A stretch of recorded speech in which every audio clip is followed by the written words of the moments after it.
Back in 1981, I had the American dream, the beautiful wife, the house in the suburbs, and a beautiful 6-year-old son. And one day I went to work, kissed my son goodbye, and never saw him again. In 2 weeks, I became the parent of a murdered child, and I'll always be the parent of a murdered child.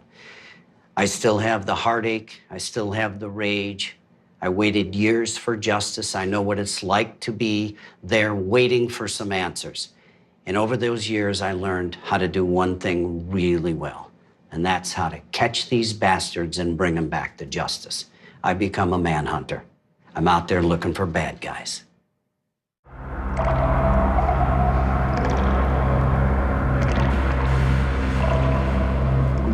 Every child fears the boogeyman.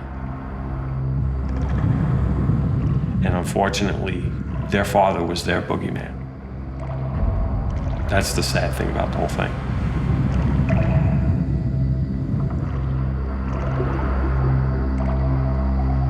I don't know where he is. I don't know if he's in heaven. I don't know if he's living with his head totally messed up. I don't know if he's dead. That's why if he's alive, I want him found so we can have answers.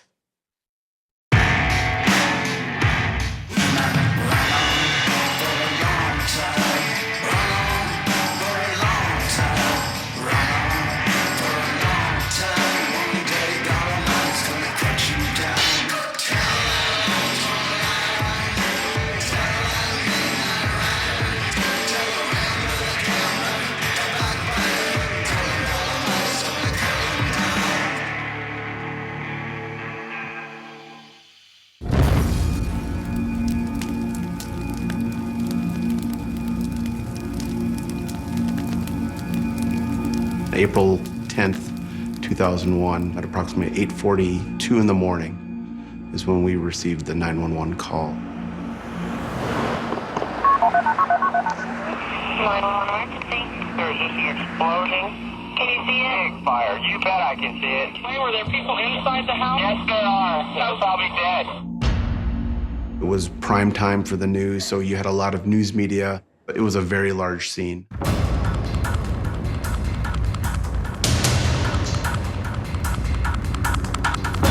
You can see huge orange flames and heavy smoke pouring out of the roof.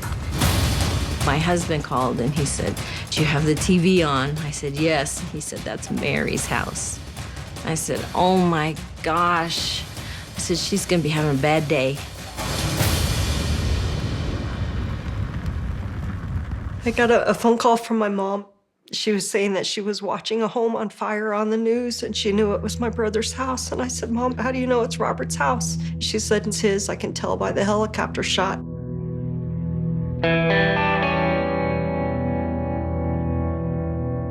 The house had blown up, burned down, blown up. I mean, it was gone. That thing had burned to the ground in about 20 minutes, which was weird because it was brick.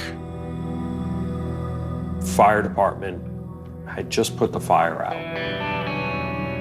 So I ran down there to the cul-de-sac where Robert's house was.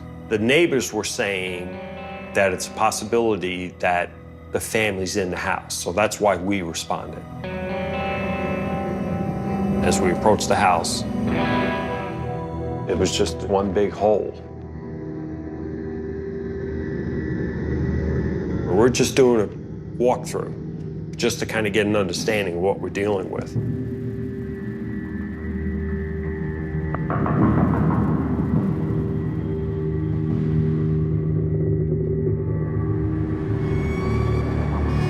And as you walked along, you could see human form destroyed by fire in a sleeping position.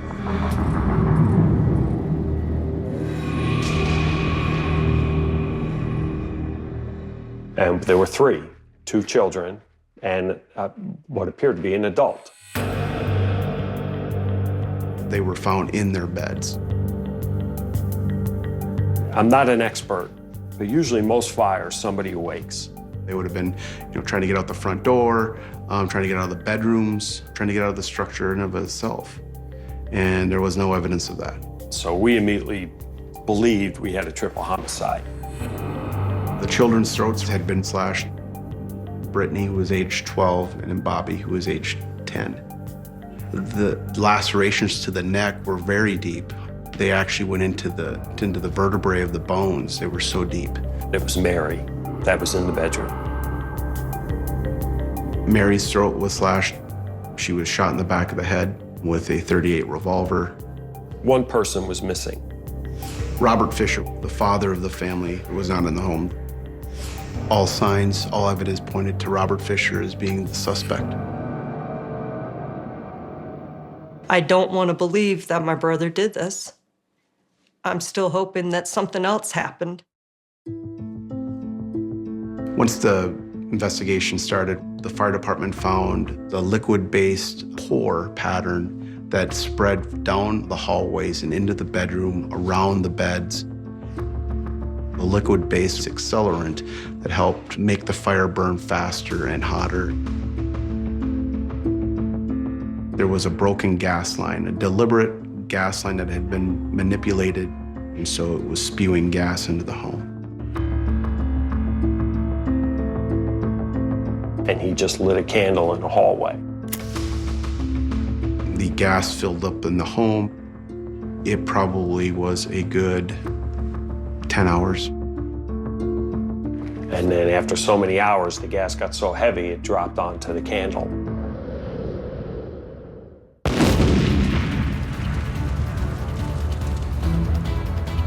Police are looking for Robert Sr. Robert and one of the family's vehicles are still missing.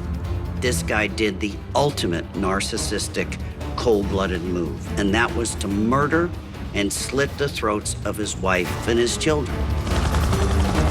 We need to get this guy off the streets now. He's dangerous. Everything that the police look into pins back to Robert. We found out that there was a darker side to Robert Fisher. He had this Jekyll and Hyde personality, or he actually smeared blood on his body.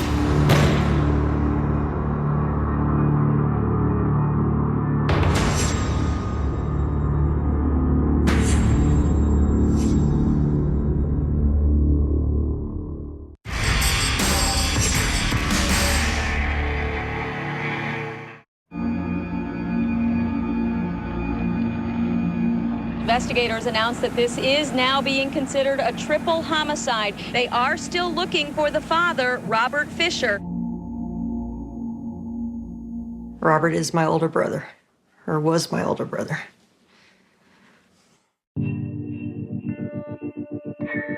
We were raised mostly in Tucson, Arizona.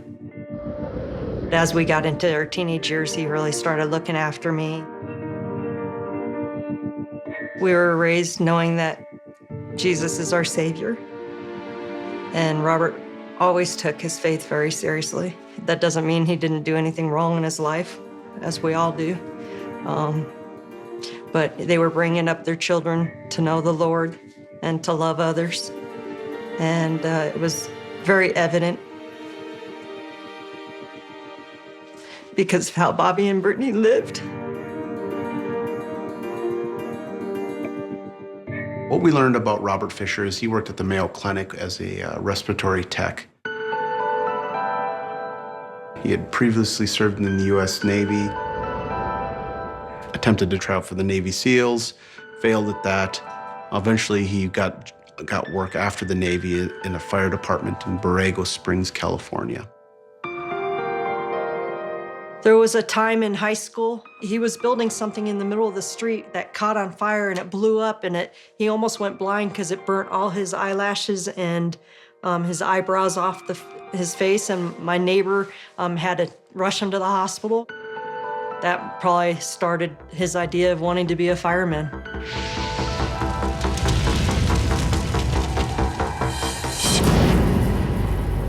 We found out that there was a darker side to Robert Fisher. What you taking pictures of? Turn that thing off. You. This is to show our boy is 2 months old. So what? Leave him alone. Thought it was first Thanksgiving. Bobby. Pretty's looking sharp today. Let's see. Show me your dress. Turn around. Turn around again. Smile. Smile pretty. Okay, now scream. Better than the rest. Let's go get the commies. Okay. At ease. At ease for kids. Cut.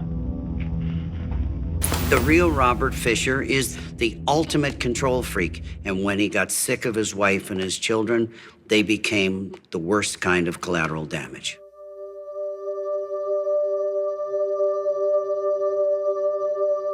Robert started hunting as a young adult.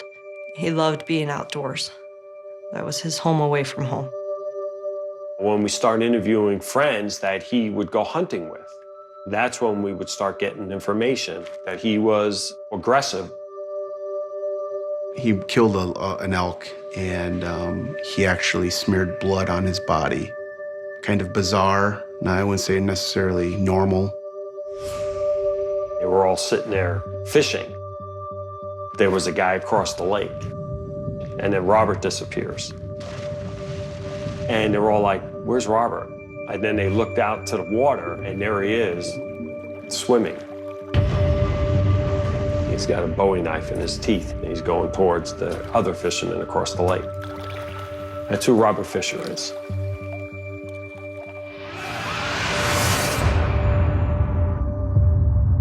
I would have never, ever thought that he could do something like this. Main reason, because he loved his children.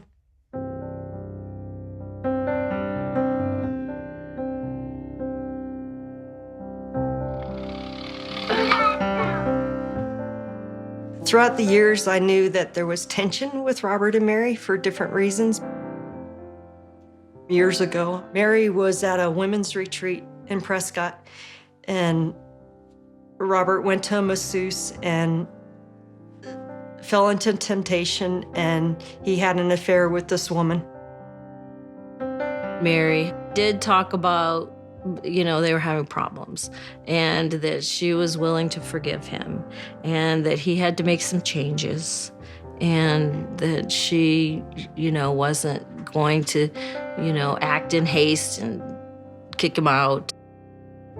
I think Faith had the biggest part in her decision to let Robert see if he couldn't work out his demons. They screamed constantly. Everybody heard it. You could hear it in the house next door. And you never really heard him scream, which is kind of weird. I mean, he had a way about him, but you never heard him scream. You always heard the wife screaming to him, things like, "You're worthless. I could have done better than you. You know, we should get a divorce." And they did not have a happy marriage. We believed that she was eventually going to leave Robert and divorce him, but Robert wasn't going to let that happen.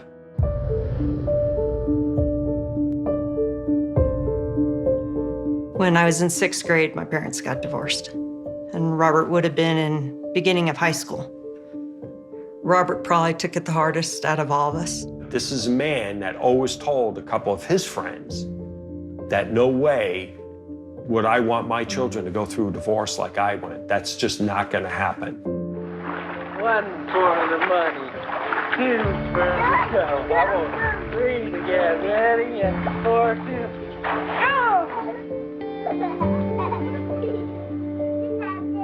He snapped. I don't understand it. And I don't want to try to understand it. The only person who knows why he did it is Robert. You still have to stick with what the evidence is showing you. We figured out a timeline because a neighbor had spoken about possibly hearing them argue. So we're figuring between 9:30 and 10:15 is probably when the murders occur.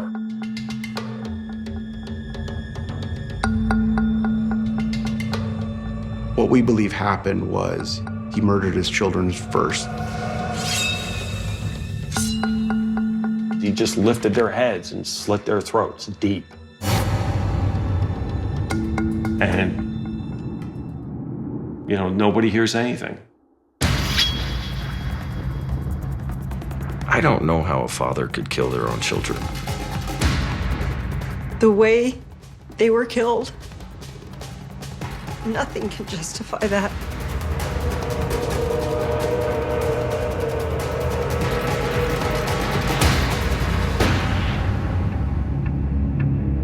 It was the FU shot to Mary. That's my belief. That's an angry shot. And that's when he rigs up everything.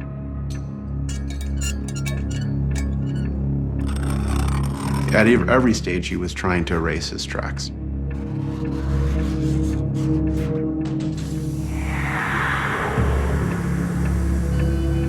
Why the fire? Destroy evidence. Hopefully it destroys the body so bad that they'll think he's in there. The problem is he fired a weapon. So a bullet is lodged in Mary's head. The bullet's not going to burn up. We're going to find the bullet. He's not going to cover it all up.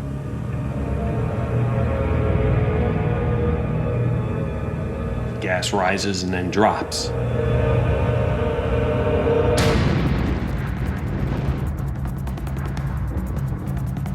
We found a ATM photo from Robert Fisher withdrawing money. The photograph, I believe, at the ATM is like 10:40 at night. You know, he's got the baseball hat on. And you can see Mary's truck behind in the picture. And then Robert Fisher fled the area. He figured he'd get a good 10-hour jump on us, which he did.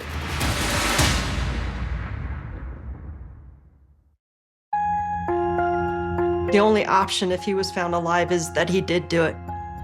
He was armed and dangerous. That was the concern immediately. There are more caves in the area that can go very deep into the mountain. He may be lying in wait for us, and we don't want to have anyone else hurt.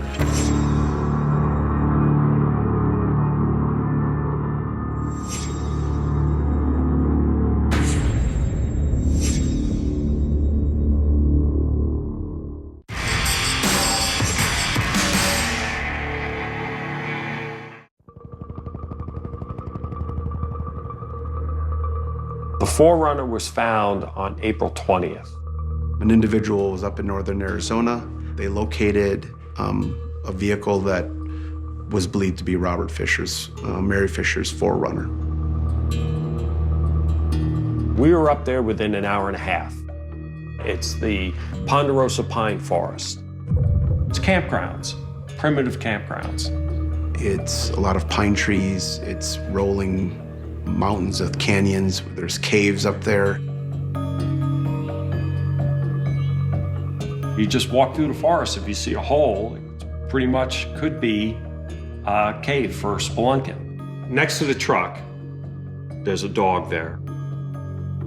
The dog was seen circling the Fisher forerunner and staying near the vehicle and not going very far off.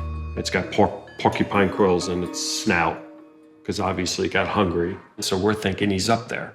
He's up there in the woods. We had search and rescue from both counties. We had our SWAT team up there. The caves complicated matters quite a bit. We don't know how deep they go. He may be lying in wait for us, and we don't want to have anyone else hurt. He was armed and dangerous. That was the concern immediately from day one. SWAT did grid searches, search and rescue did grid searches. And we did not find any evidence of Robert Fisher there. When you think you caught someone and you think you're almost there and they slip away. We don't know if he got driven out of there. We don't know if he walked out of there. But who would drive him out of there? We believe that he had some sort of alternate means to leave the area without the dog being able to follow him. I've got a witness that possibly saw him walking up the Young Road, walking north to Highway 260. Is he living up there in the woods right now? Is he really that survivalist? Who knows what these guys do when they run? If he was found alive, that would give us answers, because the only option if he was found alive is that he did do it.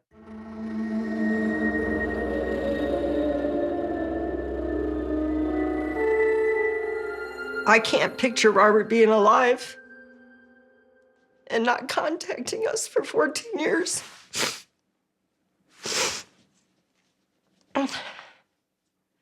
So I have to hold out hope that there's another story out there. Everybody in the criminal justice system believes Robert Fisher planned, executed, literally, not just executed his plan, he executed his family. He slit their throats.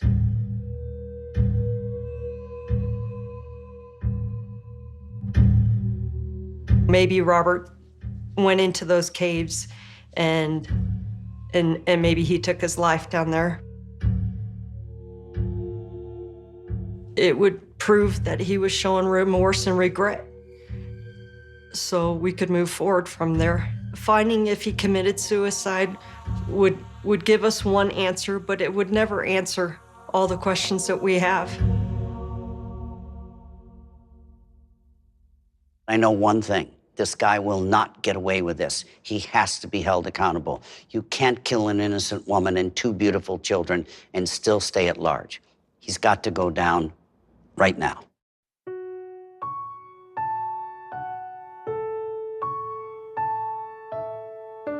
If he did this, something drastically went wrong. It wasn't anything that was planned. Something went wrong in my brother's mind to allow him to kill the people he loved most. Their minds don't stop like ours do when we get to a certain point where we think that's wrong. Theirs just keeps going. They go past that point of no return. In 2002, Robert Fisher was added to the FBI's 10 most wanted list. We've tracked leads all over the world on Robert Fisher, and unfortunately, none of them have panned out. I believe he's still alive. Is he possibly got another family by now? Sure. If Robert is alive, I hope that he would turn himself in. Our mom and dad aren't gonna live too much longer, and it's the right thing for him to do. We all need him to do that.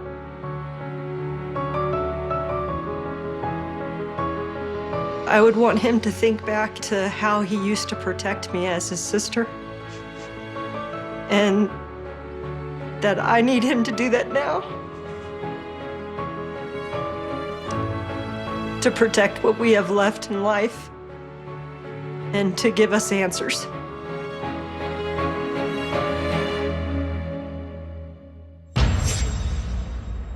Robert Fisher has surgical scars on his lower back. He has ties throughout the Southwest, as well as in Florida and New York. If you've seen Robert Fisher or have any information as to his whereabouts, please call 1-866-THE-HUNT or go online at cnn.com/thehunt. We'll pass your tip on to the proper authorities, and if requested, will not reveal your name.